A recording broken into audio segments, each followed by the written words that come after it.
नमस्कार किसान साथियों, खेती पाठशाला में आप सभी का स्वागत है। मैं डॉक्टर अमन कृषि विभाग हरियाणा से। उम्मीद है आप सभी अच्छे होंगे। आज मेरी वीडियो का विषय जो रहने वाला है वो है धान में पहली खाद कब और क्या डालें, जिससे आपकी फसल अच्छे उत्पाद से अच्छी पैदावार हो, अच्छा मुनाफा हो। तो किसान साथियों, खरीफ का सीजन लग चुका है, धान की आपने फसल रुपाई कर दी होगी। अब बात ये आती है कि धान की फसल रुपाई करने के बाद कौन सी खाद डालनी चाहिए जिससे अच्छा मुनाफा हो। क्योंकि 5 से 7 दिन ही डिपेंड करते हैं रुपाई के बाद कि आपकी फसल के कितने कल्ले निकलेंगे, जड़ कितनी मजबूत होगी और उत्पादन में कितनी वृद्धि कैसे होगी। ये सभी इन्हीं 5-7 दिन में ही डिपेंड करता है। तो यह 5-7 दिन और पहली खाद बहुत ही ज़रूरी होती है किसान के लिए। काफ़ी किसान भाई क्या करते हैं कि पहली खाद डालने में कुछ न कुछ गलतियाँ कर देते हैं, या खाद लेट डालते हैं या फिर गलत फर्टिलाइज़र डाल देते हैं, जिससे क्या होता है कि जो पौधे की पैदावार है वो अच्छे से नहीं हो पाती और जो जड़ें हैं वो कमज़ोर रह जाती हैं, जिससे बाद में लाख कोशिश किसान करता है लेकिन जो फसल की क्षमता होती है वो पूर्ण रूप से अपना नहीं ले पाती। जो उसको अच्छा उत्पाद देना होता है वो उस क्षमता तक नहीं पहुंच पाती। आज इस वीडियो के माध्यम से मैं आपको बताऊंगा कि कब कौन सी खाद डालनी चाहिए और किन विशेष बातों का आपको ध्यान रखना है ताकि आप अच्छी उपज धान की फसल में ले सकें। पहली बात जो हमें ध्यान रखनी है कि सही समय पे खाद डालना है। जब आप धान की रुपाई करने के बाद 5 से 7 दिन की अवधि लगती है एक धान के पौधे को अच्छी जड़ पकड़ने के लिए। जब वह जड़ पकड़ लेता है तब उसको पहली खाद डालनी चाहिए, क्योंकि उस वक्त पौधा तेजी से अपना विकास करना शुरू कर देता है और वो जो हमारे पोषक तत्व है उनको ग्रहण करना भी शुरू कर देता है। इस समय सबसे बड़ा सवाल आता है कि धान को कौन कौन से पोषक तत्वों की अति आवश्यकता होती है और पहली खाद में हमें कौन से पोषक तत्व देने होते हैं। किसान साथियों, 2 पोषक तत्व ऐसे होते हैं जिसकी सबसे ज्यादा जरूरत धान की फसल में पड़ती है, नाइट्रोजन और फास्फोरस की। नाइट्रोजन पौधे की बढ़वार के लिए, पत्तियों के विकास के लिए और अधिक कल्ले बनाने के लिए अपनी बहुत सहायता करता है।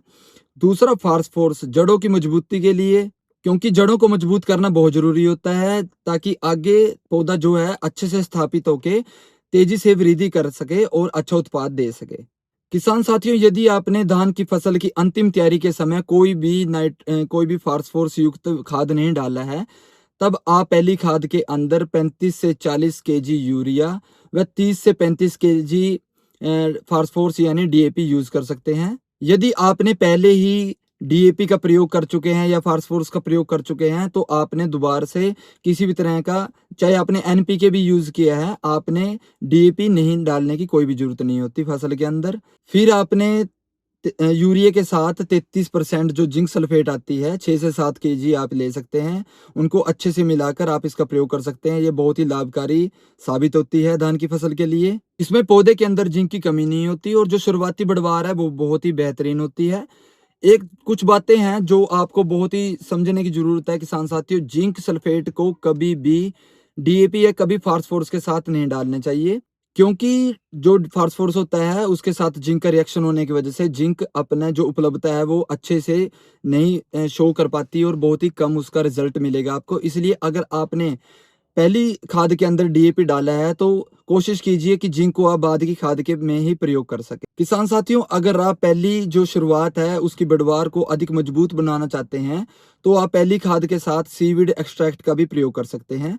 इसके अंदर नेचुरली बहुत ग्रोथ प्रमोटर होते हैं, जैसे कि ऑक्सिन, जिबरलिन, साइटोकाइनिन ये पाए जाते हैं, जिससे आपको क्या लाभ होगा कि जो पौधे की पत्तियां होंगी वो अच्छे से ग्रो करेंगी, विकास करेंगी और जो जड़ें हैं वो मजबूत बनेंगी और साथ में जो कल्ले हैं धान के वो अच्छे से और ज्यादा निकलने शुरू हो जाएंगे। बाजार के अंदर बहुत सी कंपनियों के सीवीड प्रोडक्ट जो हैं उपलब्ध होते हैं। आप जिस भी कंपनी के ऊपर ट्रस्टेबल है, आपका जो कंपनी के ऊपर विश्वास किया जा सकता है, आप उसका सीवीड प्रोडक्ट यूज कर सकते हैं।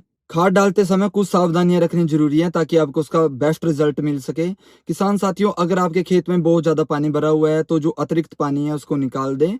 हल्की नमी वाली मिट्टी के अंदर जो फर्टिलाइजर है वो बहुत ही बेस्ट रिजल्ट देता है। पहली खाद जो होती है वो केवल हरा भरा रखने के लिए नहीं होती किसान साथियों, ये मजबूती के लिए होती है ताकि संतुलित विकास जो फसल का है वो अच्छे से बन पाए और अधिक ज्यादा कल्ले निकले और जो जड़ है वो मजबूत रहे। ताकि शुरुआती जो हमारी होगी वो अच्छे से होगी और जो लास्ट तक हमें इसकी जितने भी खाद हम देंगे वो तभी लग पाएंगे अगर हमारी पहली खाद ही अच्छे से लग पाए। अगर अच्छे से विकास स्टार्टिंग से ही हो जाता है तो लास्ट तक जो हमें रिजल्ट हैं बेहतरीन दिखाई देते हैं। उसमें इल्ड में भी जो हमारा उत्पाद निकलता है उसमें बहुत ज़्यादा आपको बढ़ोतरी दिखेगी। इसलिए कुछ सावधानियां हैं जो आपको देखनी चाहिए और समझनी चाहिए। किसान साथियों, काफ़ी किसान साथी ऐसे हैं जो अपनी जो सोइल सैंपल होते हैं, जो मिट्टी की जांच है वो नहीं करवाते। हमारी मिट्टी जो खेत की होती है उसके अंदर बहुत से पोषक तत्व ऐसे होते हैं जो अधिक मात्रा में होते हैं, लेकिन हम क्या करते हैं कि बार बार वही पोषक तत्व बार बार मिट्टी को देते रहते हैं, लेकिन मिट्टी में वो एक्सेस मात्रा में उपलब्ध होते हैं। तो इसलिए हमें मिट्टी की जाँच करवाना भी ज़रूरी होता है, ताकि हमें जो ज़रूरत है, जो पोषक तत्व की ज़रूरत है, हम उसमें उसी के ऊपर ही अपना जो जो ध्यान है उसी पोषक तत्वों पे ही दें जिसकी कमी है। काफ़ी बार किसान साथी जिंक की कमी नहीं भी होती, जिंक डालते रहते हैं, डीएपी की कमी नहीं होती, डीएपी, फास्फोरस डालते रहते हैं। तो सबसे पहले मैं आपको यही रिकमेंड करूँगा, जो हरियाणा सरकार व कृषि विभाग भी करता है, कि आपको मिट्टी की जाँच करवाना बहुत ज़रूरी होता है, ताकि आपको ये मालूम पड़ जाए कि आपके खेत के अंदर कार्बन कितनी है, क्योंकि कार्बन ही उसके अंदर मेन जो पोषक तत्व हैं, आपकी जो मिट्टी की शक्ति है, जो मिट्टी के अंदर जान है, वही उस पे कार्बन पे डिपेंड करती है। तो मिट्टी की जाँच ज़रूर करवानी चाहिए आपके नज़दीकी कहीं पे भी जो सरकारी संस्थाएँ होती हैं, जहाँ पे मिट्टी की जाँच हो सकती है। वहाँ पे मैं मिट्टी के कैसे सैंपल लेना है उसके लिए अलग से वीडियो बना के आपको बता दूँगा। उसके भी एक अलग से मेथड होते हैं कि कौन-कौन सा मेथड यूज़ करके कैसे सही मिट्टी की जाँच करवा पाएँगे, ताकि आपको सही रिज़ल्ट मिल पाए और सही समय पे आप सही पोषक तत्व अपनी फसल को दे पाएँ, ताकि अच्छी ग्रोथ हो। उम्मीद है आपको वीडियो अच्छी लगी होगी। इसको ज़्यादा से ज़्यादा शेयर करें ताकि हर किसान तक पहुँच जाए। अपना ऐसे ही प्यार बनाए रखें, चैनल को सब्सक्राइब करें, फॉलो भी करें, ताकि मुझे मोटिवेट मिलता रहे। मैं हर सरकारी जो भी स्कीम आती है इन वीडियो के माध्यम से आप तक पहुँचाने की कोशिश करता रहूँगा, ताकि हर किसान को घर बैठे लाभ मिल पाए और सही से आवेदन करके सही समय पे ही आप उसकी धनराशि प्राप्त कर पाएँ। धन्यवाद।